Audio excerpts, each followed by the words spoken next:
네. 우리 말씀을 나누기 전에 잠시 서로에게 인사를 하면서 말씀을 시작했으면 좋겠습니다.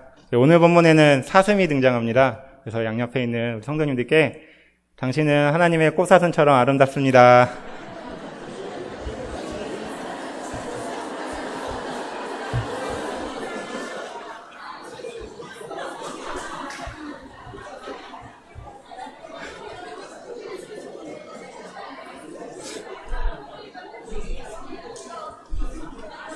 예.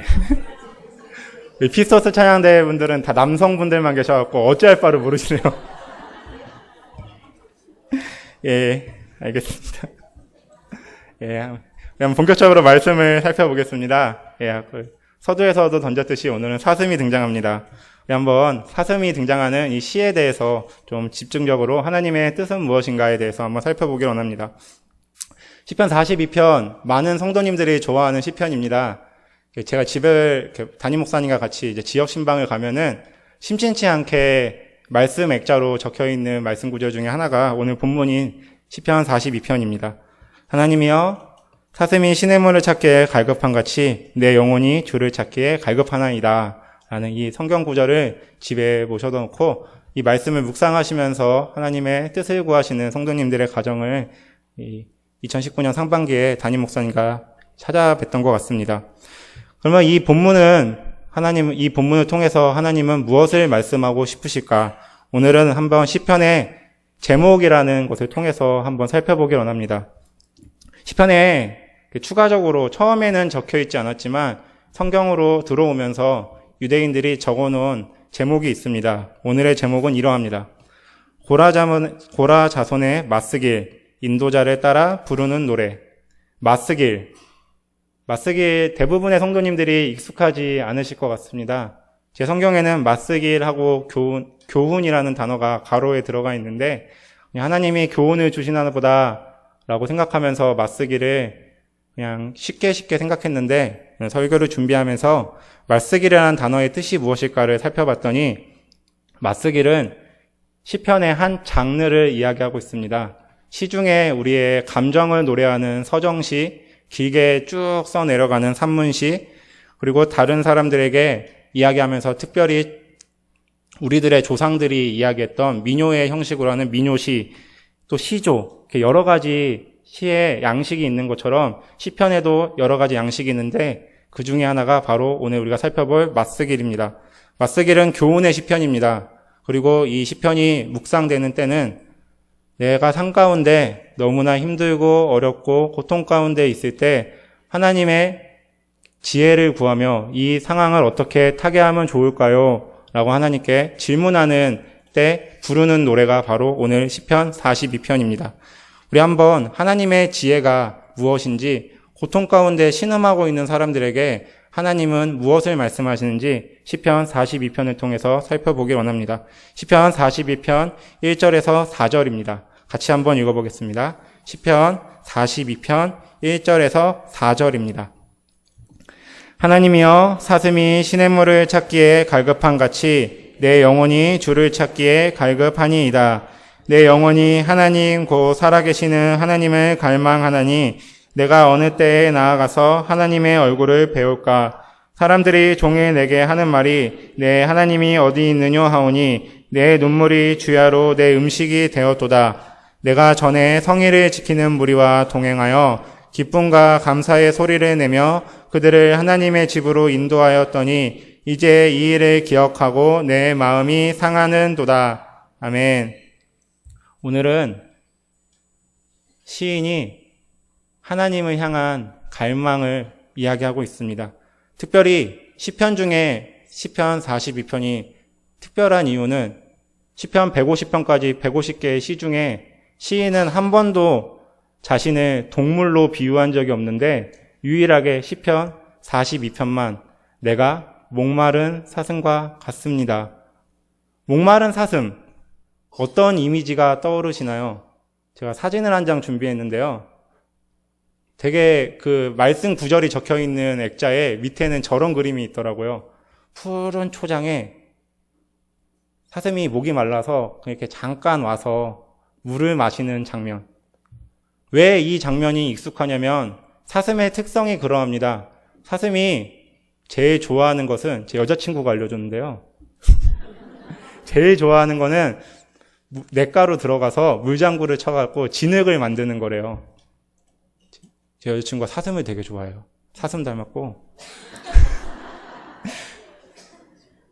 진흙을 만드는 걸 너무 좋아합니다. 그래서 사람들로 하여금, 사슴을 지켜보는 사람들로 하여금 이러한 장면을 떠오르게 합니다. 아, 사슴 하면은 시냇가가 있을 거고, 사슴이 제일 좋아하는 거는 냇가에서 뛰어노는 거니까 당연히 목마른 사슴도 저기 안에 있겠지라고 상상을 하게 됩니다. 근데 실제로 이스라엘의 사슴을 제가 사진을 하나 구해왔습니다. 이러합니다. 임팔라처럼 생겼죠? 근데 이게 이스라엘에 있는 사슴입니다. 우리가 잠깐 놓치는 것은 이스라엘이 사막 기후에 있는 그렇게 비옥하지 않은 땅이라는 것입니다. 여호와는 나를 푸른 초장으로 인도하신다라고 표현하지만 실제로 있는 그 땅들은 저러합니다. 사막 가운데, 특별히 자갈 사막 가운데 물을 찾아 헤매는 사슴, 그 사슴에 감정이입을 해서 오늘 본문으로 들어가 보겠습니다.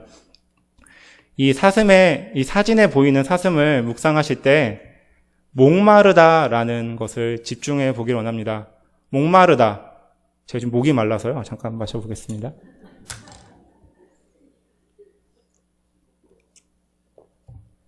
성경에는 이 목마르다는 단어가 딱 2번 등장하는데 제가 등장하는 성경 구절을 한번 읽어보겠습니다. 요에서 1장 19절에서 20절입니다. 여호와여, 내가 주께 부르짖으오니 불이 목장의 풀을 살랐고 불꽃이 들의 모든 나무를 살랐음이니이다. 들짐승도 주를 향하여 헐떡거리오니 시내가 다 말랐고 들의 풀이 불에 탔음이라. 여기서 주를 향하여 헐떡거리다라는 것이 목마르다라는 단어인데, 여기서 사용되는 목마르다, 아라그라는 히브리어는 그냥 단순하게 제가 방금 목이 말라서 목을 축이는 이것이 아니라 너무나 갈급하고 그 갈급함이 화재 현장에서 불난거 옆에서 지켜보시면은 목까지 마르시는 거, 바짝 마르시는 거 느끼시죠? 그러한 상태가 바로 오늘 본문에서 표현된 목마르다, 아라그라는 단어입니다. 헐떡거리고 있고 울부짖으며 내가 이대로 있다가는 그냥 목이 마르다가 아니라 타서 죽을 것 같습니다. 저 사막에 있는 사슴과 같이 자갈 사막에서 물을 찾아서 헤매는 사슴의 모습처럼 내가 하나님의 뜻을 구하며 하나님의 은혜를 구하며 지금 헐떡거리며 이 세상을 서성이고 있습니다. 하나님, 저는 어떻게 해야 할까요? 오늘 시인의 고백은 이 고백으로부터 시작하고 있습니다. 시인은 정말 특별한 상황, 특별한 단어를 사용해서 자신의 고백을 시작합니다. 또 이 단어는 이스라엘 사람들이 언제 사용하냐면 재물을 가지고 싶을 때, 내가 자녀를 가지고 싶을 때, 무언가를 소유하고 싶은 강한 열망을 표현할 때 사용하고 있습니다. 바꿔서 생각하면 세상 사람들이 재물을 얻기 위하여 노력하는 것처럼 신앙인인 나는 세상 사람들이 성공을 위하여 노력하는 것처럼 신앙인인 나는 하나님을 찾기 위하여 하나님의 뜻을 듣기 위하여 지금 서성거리고 추구하고 헐떡거리고 있습니다. 이렇게 되면은 이제 하나님이 나타나 주셔야 되는데 이어지는 시인의 고백은 우리의 예상을 잠시 깨트립니다. 시편 42편 5절입니다. 제가 한번 읽어보겠습니다. 내 영혼아, 내가 어찌하여 낙심하며 어찌하여 내 속에서 불안해하는가? 너는 하나님께 소망을 두라. 그가 나타나 도우심으로 말미암아 내가 여전히 찬송하리로다. 아멘. 주님, 내가 이 세상 가운데 헐떡거리며 하나님의 말씀을 찾고자 노력하고 있는데 너무나 힘듭니다. 세상 사람들은 나에게 이야기합니다. 너의 하나님이 어디 있느냐? 너만 믿는 거야. 그렇게 미련하게 살지 말고 세상 사람들, 우리가 추구하는 재물을 추구하는 삶이 지혜로운 것처럼 그렇게 성공해서 살아가는 것이 세상의 이치인 것처럼 너는 보이지 않는 하나님, 만날 수 없는 하나님을 향하여 갈급함을 보이지 말고 우리랑 같이 즐겁게 지내자. 이 세상 가운데 그렇게 어느 정도 합리적으로 살아가는 그것이 지혜야. 세상 사람들은 이렇게 이야기하는데 내가 그들에게 해줄 답변이 없다는 것입니다. 그래서 내 영혼은 지금 낙심하고 불안해하고 있습니다. 하나님 앞에 소망을 둬야 되는데 내 자신이 내 영혼에게 이야기할 정도로 나 그렇게 살아야 되는데, 나 그렇게 추구해야 되는데 너무나 힘들다라고 하며 지금 고통을 신음하고 있습니다.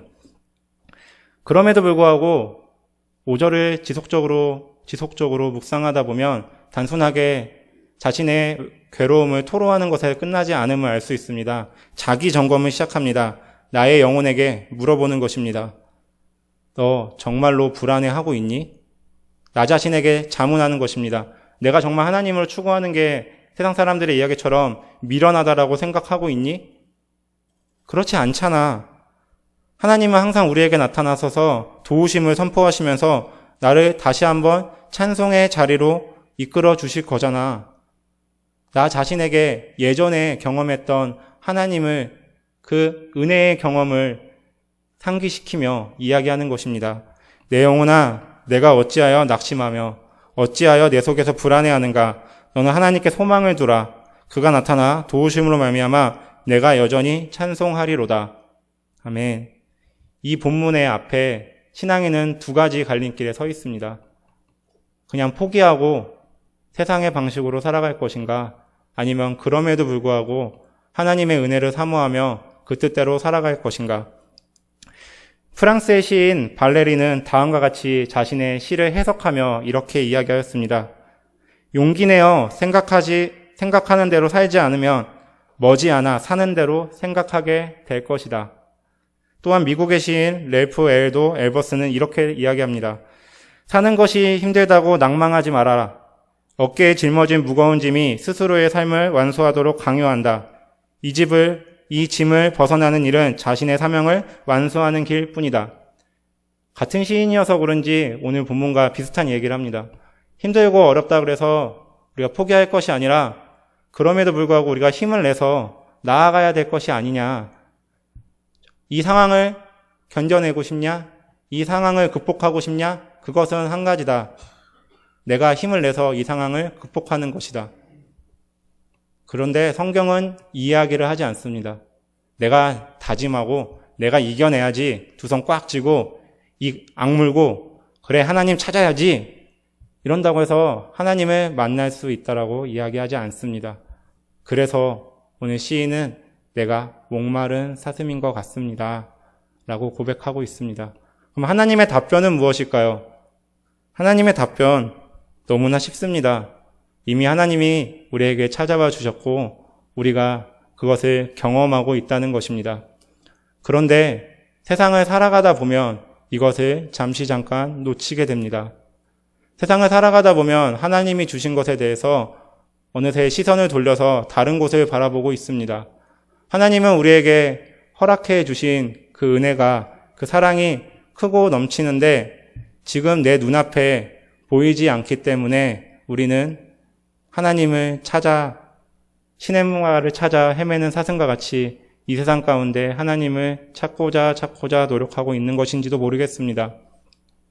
하나님은 우리에게 현실의 안락함, 행복함을 주신 것이 아니라 미래의 소망, 요한복음 15장의 고백과 같이 내가 세상을 이겼노니 너희들은 이긴 그 세상 가운데 하나님의 권능을 선포하라고 제자들에게 당부했던 예수님의 말씀처럼 이 세상 가운데 예수님은 승리하셨지만 아직 보이지 않는 그 승리를 이 세상 가운데 펼쳐나가는 사명을 우리에게 주셨는데 그 삶을 살아가다 보니까 세상 사람들의 조롱을 듣다 보니까 잠깐 힘들어서 하나님 앞에 부르짖게 되는 것입니다. 내가 목마른 사슴입니다. 하나님 나를 돌아봐 주세요. 그렇다면 내가 하나님을 찬송하겠습니다. 내가 하나님을 의지하겠습니다라고 했던 5절의 고백은 어떻게 마무리되고 있을까요? 시편 42편 6절에서 11절을 저희가 같이 읽어보겠습니다.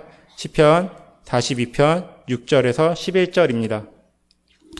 하나님이여 내 영혼이 내 속에서 낙심이 되므로 내가 요단 땅과 헤르몬과 미살산에서 주를 기억하나이다. 주의 폭포 소리에 깊은 바다가 서로 부르짖으며 주의 모든 파도와 물결이 나를 휩쓸었나이다.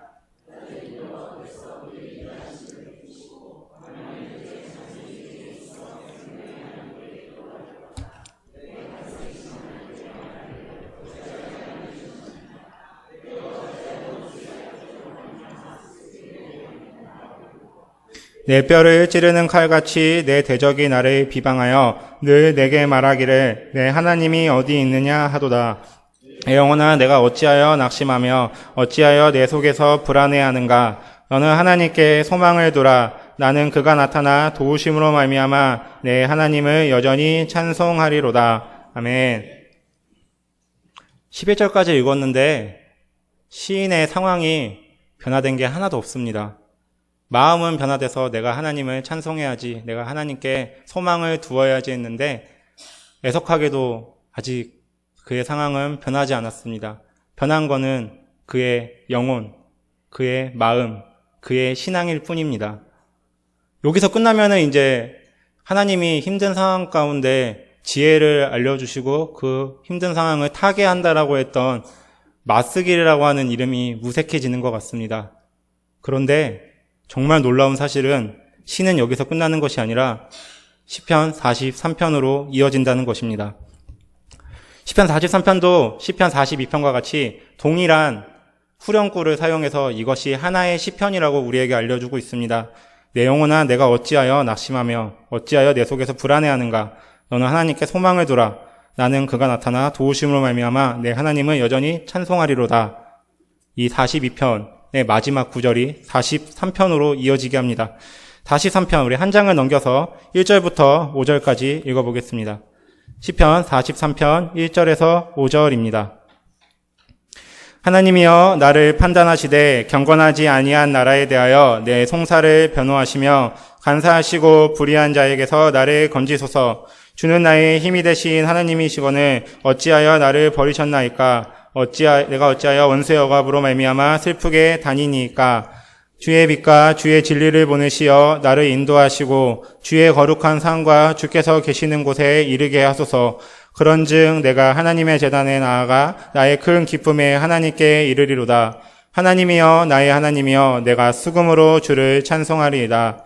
내 영혼아 내가 어찌하여 낙심하며 어찌하여 내 속에서 불안해하는가. 너는 하나님께 소망을 두라. 그가 나타나 도우심으로 말미암아 내 하나님을 여전히 찬송하리로다. 아멘.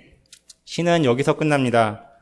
결국 그의 결심은 환경을 변화시키는 것으로 결실을 맺어지는 것이 아니라 내 시각이 변화되고 내 마음이 변화돼서 지금 현실 앞에 있는 어려움에 집중하며 하나님 정말 저를 버리셨나이까? 세상 사람들이 이야기하는 것처럼 하나님은 너에게 있냐라고 하는 것에 답변하지 못하는 것이 아니라 이러한 힘든 가운데서도 기쁨이 솟아나는 내 영혼, 이것이 하나님이 나와 함께 하심의 가장 큰 증거가 아닌가. 어떠한 상황 가운데서도 세상에서 이야기하듯이 저 사막 가운데 물을 찾지 못하는 것이 사슴의 필연적인 운명인데 이 세상 가운데 하나님을 찾지 못하는 것이 세상 악한 권세가 사로잡은 이 세상의 이치인데 그럼에도 불구하고 우리는 하나님을 발견하며 하나님의 뜻을 경험하며 하나님의 뜻대로 살아가기를 다짐하며 이 예배의 자리로 온 것이 하나님이 나와 함께 하심에 대한 가장 큰 증거가 아닌가. 오늘 시인은 그것을 이야기하며 우리에게 이것이 하나님의 지혜이다 라고 우리에게 강조하고 있습니다. 사랑하는 종합교회 성도님들, 세상을 살아가다 보면 세상에 시선을 두고 두 발을 걷고 살아가다 보면 세상에는 하나님의 말씀을 한 글자도 찾아보지 못하는 것이 우리의 현실입니다. 그럼 우리는 어디서 하나님을 찾아야 되는가? 성경 말씀, 그리고 그 성경의 말씀대로 살아가는 우리들의 모습. 정말 이 세상 가운데 하나님의 살아계심을 보여주는 것은 2019년 종암제일교회 표와 같이 말씀과 기도로 살아가며 시편 1편의 고백과 같이 시냇가가 없는 것 같지만 하나님의 말씀이란 시냇가에 신앙의 뿌리를 내리고 열매를 맺어가는 우리들의 삶, 그것이 목마른 사슴의 물을 찾아서 해갈하여 기쁨으로 다시 한번 뛰놀게 되는 신앙인의 기쁨이지 않을까. 오늘 시인은 이 말씀을 우리에게 전달하며 세상을 살아가는 힘든 사람들에게 하나님의 위로를, 성령의 따스한 손길을 제시하고 있습니다. 같이 기도하기 원합니다.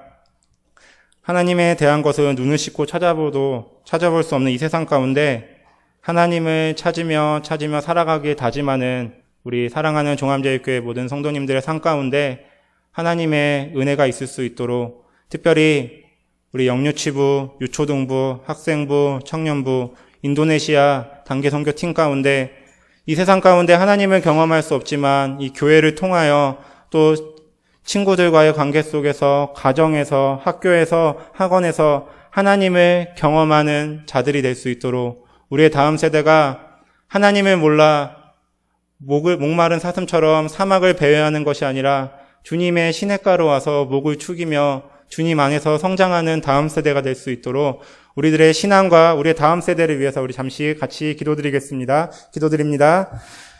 하나님 아버지 감사드립니다. 오늘도 주의 말씀을 통하여서 우리를 깨닫게 하여 주시고 우리들의 마음 가운데 기도의 제목을 허락해 주심에 감사합니다.